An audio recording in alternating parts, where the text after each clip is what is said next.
सारे आ जाएंगे, जो भी कवि है ना वो सब आ जाएंगे।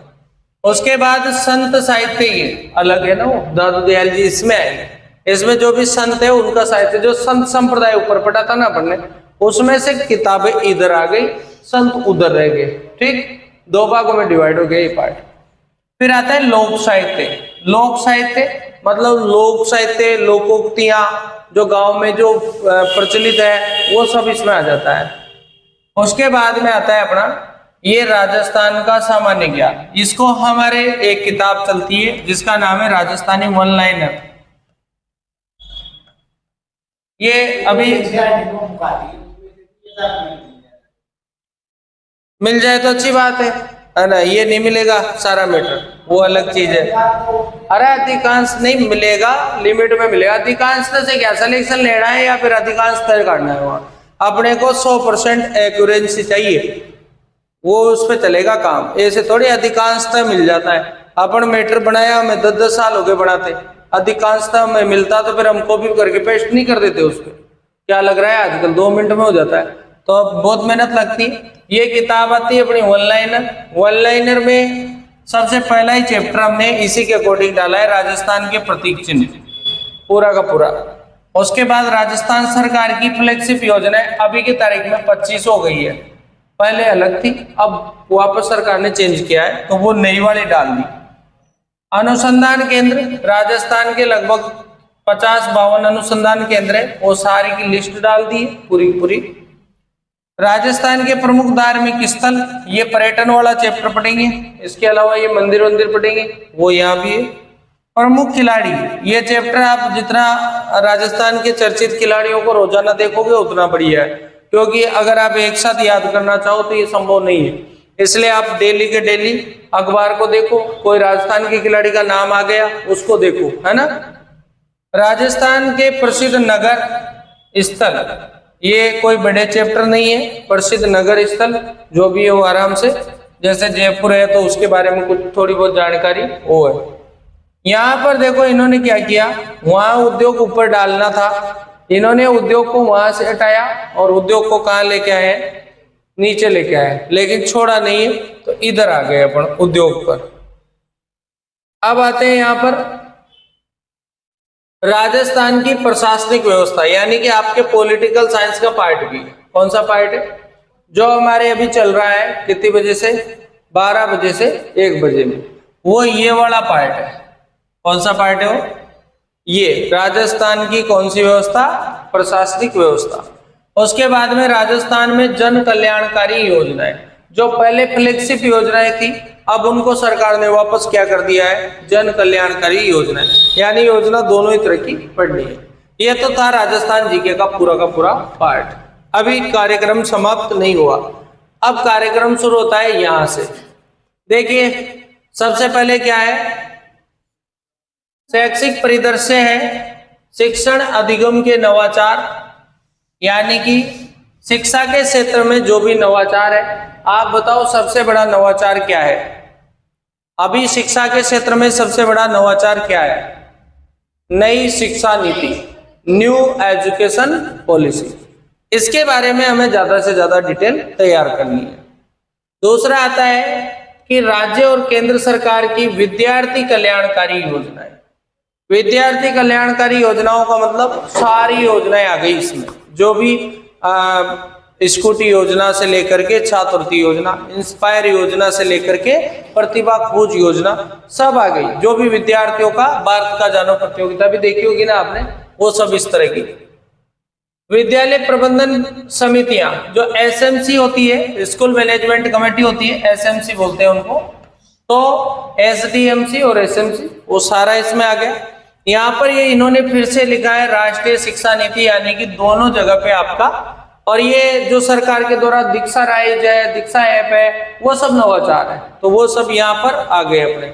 राजस्थान के परिप्रेक्ष्य में, यानी कि राजस्थान में शिक्षा नीति कब लागू हुई, यही परिप्रेक्ष्य है। राजस्थान में क्या क्या इसमें कुछ बदलाव किया गया या पूरी की पूरी वही लागू हुई? इसका जो फॉर्मूला है 5+3+3+4, इन सब पर यहाँ पर चर्चा होगी। ये छोटा सा पार्ट है। यहाँ पर आते हैं निःशुल्क एवं अनिवार्य शिक्षा का अधिनियम, इसके बारे में आप सभी बहुत अच्छी तरह से जानते हैं। Right to education act, RT act, कौन सा एक्ट है? RTE, right to, RTE, right to education act 2009, अपने यहाँ पर 2009 अधिनियम जो है वो लागू है। और राजस्थान में इसके जो नियम है वो कब बनाए गए? 2011 में। एक प्रश्न तो सीधा सिलेबस में से ही बन रहा है, ये वाला प्रश्न, राजस्थान में निःशुल्क एवं अनिवार्य बाल शिक्षा के अधिकार नियम कब बनाए गए? ये सीधा सिलेबस में से बन रहा है ये प्रश्न, डायरेक्ट ऐसे कैसे चिपका देगा पेपर। राजस्थान के मान्यता प्राप्त और निजी विद्यालयों में निःशुल्क प्रवेश जो आप जानते हो ना, कितना % देते हैं? 25%। कौन? जो गरीब लोग हैं। धारा 12C के तहत ऐसा प्रावधान किया गया। तो वो आरटी की जो धाराएं हैं उन धाराओं के बारे में अपने को थोड़ा सा पढ़ना है। इसके बाद आते हैं करंट जीके पर। देखो करंट जीके में क्या क्या आपके सामने है। तो करंट जीके में सबसे पहले, करंट जीके में राजस्थान की सामयिकी और राज्य की अभिनय विकास योजनाएं, देखो फिर वही आ गया, और अन्य समसामयिकी विषय, यानी कुल मिलाकर के आप राजस्थान की कोई सी भी न्यूज को मत छोड़ो।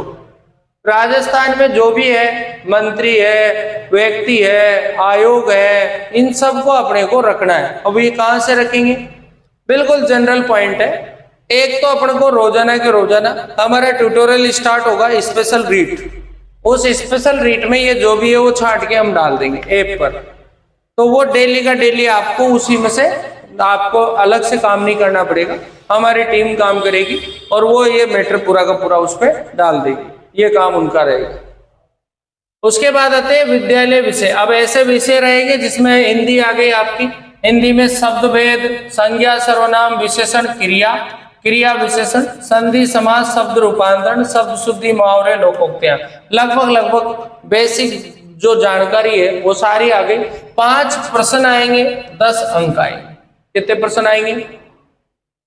इंग्लिश में वही article, tense, voice, narration, idioms, proverbs, phrasal verbs, one word, ये टॉपिक है। हालांकि आपको इससे ज्यादा नहीं पढ़ना है, जो दिए हैं उन्हीं को ही आपको पढ़ना है। तो ये भी 5 प्रश्न होंगे। और इसके बाद में गणित जो है, मैथमेटिक्स में क्या क्या है, तो यहाँ पर आपके पूर्ण संख्याएं, अभाज्य, भाज्य संख्याएं, ज्यादा इस पे दबाव मत देना, कोई दबाव की जरूरत नहीं है। अगर तुम इस पे दबाव दे दोगे तो उस पे दबाव कम हो जाएगा, इसलिए दबाव जहां देने की जरूरत है वहां दो। तो ये हो गया अपना भिन्न की अवधारणा, दशमलव, अभाज्य, गुणनखंड, लसमस, प्रतिशत, ब्याज, चक्रवर्ती ब्याज, समतल आकृतियां, ठोस आकृतियां, यानी कि पूरा का पूरा पटवारी जी की तरह जमा रखा है। ठीक है, आगे यहाँ पर ये भी 5 प्रश्न होंगे। कितने प्रश्न होंगे? अंक कितने होंगे? 10 होंगे। यहाँ पर है साइंस। पिछली बार साइंस ने बहुत अच्छा रोल प्ले किया था, साइंस बहुत दमदार और अच्छी साइंस थी।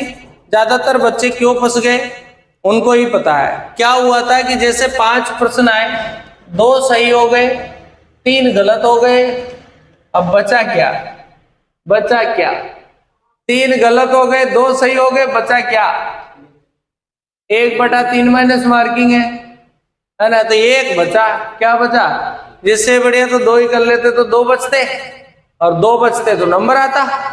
अब 1 बचा, 1 भी नहीं बचा, है ना। तो ऐसे अम्ल, सार, लवण बेसिक है, लेकिन आपके लिए ये समस्या खड़ी इसलिए कर देते हैं क्योंकि अध्यापकों ने कॉमन पढ़ाया था। तो तुम्हारे भी साइंस आती है, तुम भी पढ़ लो, L1 वाले भी पढ़ लो, L2 वाले भी पढ़ लो, दोनों के साइंस आती है। अब L2 में तो L2 की साइंस है भाई, कोई ये लैंग्वेज थोड़ी है। लैंग्वेज में तो कोई भी चेंज नहीं होगा, ग्रामर वैसी ही चलेगी, इंग्लिश ग्रामर वैसी ही चलेगी, लेकिन ये तो सब्जेक्ट है। अब सब्जेक्ट है तो सब्जेक्ट तो उनका तो ज्यादा सब्जेक्ट है, बहुत बड़ा पार्ट है। तो ऐसा कोचिंग वालों ने अपने अध्ययन की सुविधा के लिए बच्चे भी कुछ यार ज्यादा पढ़ेंगे, लेकिन प्रश्न तो यहाँ पढ़ना था अपने को, और वो याद भी रहता है, इतना सारा तो सिलेबस पहले ही है। तो ये रासायनिक परिवर्तन है, गति है, बल है, गति के नियम है, प्रकाश है, कोशिका के है, और श्वसन, परिवहन और जंतुओं में जनन है। ये अपने ज्यादा टॉपिक तो नहीं है, लेकिन इसमें अपने को वर्क ज्यादा करना है, इन्हीं में ही करना है। तो ये हो गया सामाजिक अध्ययन हमारा है, वापस वही सामाजिक अध्ययन है, वही एक परिचय में वही वन लाइनर बात आ गई पूरी पूरी। एक प्रश्न आने की संभावना है मुगल राजाओं से, राजस्थान की अर्थव्यवस्था, कॉमन सेंस वाली बातें, बजट के बारे में। उसके बाद पृथ्वी के स्थल रूप और भारत की प्राकृतिक वनस्पति, वन्य जीव और संरक्षण, राजस्थान में कृषि, यानी अपन ऊपर जो छोड़ के आए थे वो यहाँ सब्जेक्ट में डाल रखा है, कृषि। भारतीय संविधान, यहाँ पर थोड़ी सी जानकारी, ज्यादा नहीं, 2-4 पेज की जानकारी। भारतीय संविधान, ऐसा नहीं कि पूरा सामाजिक के साथ संविधान पढ़ पेगा, ऐसा नहीं, सामाजिक वालों के साथ संविधान पढ़ पेगा और फिर रट पेगा, है ना, ऐसा नहीं, वो रटना है हिस्ट्री कल्चर, जनरल बात है। राजस्थान के संविधान निर्माण में योगदान, यानी कि जो अपने यहाँ से 12 सदस्य गए थे उनके बारे में अपने को जानकारी देना है। राजस्थान में लोक प्रशासन, ये लोक प्रशासन बोलो या ऊपर लिखा हुआ था प्रशासन बोलो, सेम टू सेम बात है, कोई चेंज नहीं, 2 बार वही पॉइंट लिखा है, ठीक है। अगला पॉइंट, रीति विज्ञान का मतलब क्या होता है? ये कोई साइकोलॉजी नहीं है, ये क्या है? शिक्षण की विधियां हैं। यहाँ पर इनमें शिक्षण विधियां हैं, यहाँ हिंदी की है तो यहाँ पर इंग्लिश की है। यहाँ भाषाई कौशल है, यहाँ पर देखो language teaching methods of English, है ना, तो ये वही सुनना बोलना पढ़ना लिखना है, और यहाँ पर भी वही है ना। उसके बाद देखो हिंदी भाषा में शिक्षण के उपागम, तो वैसा का वैसा इंग्लिश में है, और यहाँ पर शिक्षण में चुनौतियां, तो यहाँ पर भी ये डिफिकल्टीज। उसके बाद में शिक्षण अधिगम में सहायक सामग्री, यानी कि सहायक सामग्री कहाँ लिख रही, मेथड्स ऑफ मूल्यांकन, तो ये मूल्यांकन की विधियां। निदानात्मक और उपचारात्मक शिक्षण, केवल आपकी लैंग्वेज ट्रांसलेट होगी, बाकी चैप्टर सेम टू सेम है, ठीक है। फिर यहाँ पर फिर गणित की विधियां आ गई, वही गणित की शिक्षण विधियां हैं, उपागम है, चुनौतियां है, सामग्री है, मूल्यांकन है, वही निदानात्मक उपचारात्मक। पॉइंट वही है, एक का समझोगे थोड़ा थोड़ा सबका समझ में आएगा, उदाहरण में चेंज आएगा, बाकी वही आएगा। सामाजिक की वही विधियां हैं, वही उपागम है, वही यहाँ पर सहायक सामग्री है, वही मूल्यांकन है, वही निदानात्मक और उपचारात्मक, यानी कंसेप्ट सेम है, चारों पार्ट का कंसेप्ट सेम है। अब आपको उसका थोड़ा थोड़ा बदलाव वो हम करके देंगे आपको, ठीक है। अगला आता है अपना यहाँ पर सामाजिक अध्ययन में सामाजिक अध्ययन की परिकल्पना, थोड़ा सा यहाँ पर जाना पड़ेगा एक्स्ट्रा। कहां पर क्या हो गया बोलो ना, हाँ क्या है देखो यहाँ क्या लिखा था, गणित विज्ञान, ये विज्ञान है, मैंने यहाँ सामाजिक शब्द बोल दिया, सामान्य विज्ञान है ना, और ये सामाजिक बच गई थी ना, उसका आया ये, ठीक है ना, सामाजिक बच गई थी ना, जो भी अपने अध्ययन सब्जेक्ट है उसमें सामाजिक बने, वहां सामाजिक विज्ञान बोल दिया था, ठीक है। तो यहाँ पर आ गया ये सामाजिक अध्ययन, उसमें यहाँ परिकल्प संकल्पना प्रकृति, अध्ययन शिक्षण अधिगम में सहायक सामग्री, समस्याएं, परियोजना कार्य, प्रोजेक्ट मेथड, उसके बाद में जो है सामाजिक अध्ययन के मूल्यांकन, वही निदानात्मक और उपचारात्मक, सारा वही, थोड़ा बहुत एक्स्ट्रा है इसमें, है ना।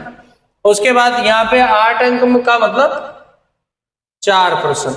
अब आती है ये आपकी शिक्षा मनोविज्ञान, कितने अंक है, कितने प्रश्न है, 10, 20 अंक के 10 प्रश्न है। हालांकि इसको पढ़ने से मजा आता है, विद्यार्थी को ये बहुत आवश्यक है, तो इस सब्जेक्ट को अपन कंटिन्यू करेंगे। तो यहाँ पर देखिए ये इसमें क्या क्या है, तो सबसे पहले शैक्षिक मनोविज्ञान जो है, अर्थशास्त्र और कार्य, आप सभी जानते हैं मनोविज्ञान के जो है त्याग किया था मनोविज्ञान ने, बताओ किसका त्याग किया था, आत्मा का, पहले आत्मा का त्याग किया, फिर चेतना का सबको ही निपटाओगे क्या, हाँ अभी व्यवहार है, अभी व्यवहार जिसका अच्छा है उसके पास बच्चे हैं, जिसका व्यवहार अच्छा नहीं है उसके पास बच्चा भी नहीं है, सीधी बात है ना। सारी दुनिया कहीं पर टिकी हुई है, व्यवहार और विश्वास पर टिकी हुई है। तो यहाँ पर तुम विश्वास का अध्ययन मत कर देना, पर व्यवहार क्या करना। बाल विकास जो है, यहाँ पर बाल विकास के क्या है, सिद्धांत है, और प्रभावित करने वाले क्या है, कारक है। बाल विकास में वंशानुक्रम और वातावरण का प्रभाव होता है क्या, रियलिटी में बताओ। होता है, बिल्कुल होता है। व्यक्तित्व है, व्यक्तित्व, प्रकार, प्रभावित करने वाले कारक और मापन करने की जो विधियां होती है वो। उसके बाद बुद्धि है, संकल्पना, बुद्धि के सिद्धांत, मापन। अधिगम है, अधिगम को प्रभावित करने वाले कारक हैं, और विभिन्न प्रकार के अधिगम के क्या है, सिद्धांत है। बताओ एक आध सिद्धांत का नाम, अधिगम का सिद्धांत बताओ। क्रिया प्रसूत का सिद्धांत किसने दिया था, बताओ। स्किनर ने। अधिगम के विभिन्न सिद्धांत, अधिगम की यहाँ पर अधिगमकर्ता के प्रकार, पिछड़े बालक, इनमें से प्रश्न पक्का आता है। सर्जनशील, विशेष आवश्यकता वाले आदि। अधिगम में आने वाली क्या कठिनाइयां, ये वहां से इधर भी आ गई। उसके बाद अभिप्रेरणा, अधिगम में इसका प्रभाव, समायोजन, संकल्पनाशीलता, और ये सब आ गए। एक चैप्टर ये है तुम्हारे, ये एक्स्ट्रा है, और ये बहुत जरूरी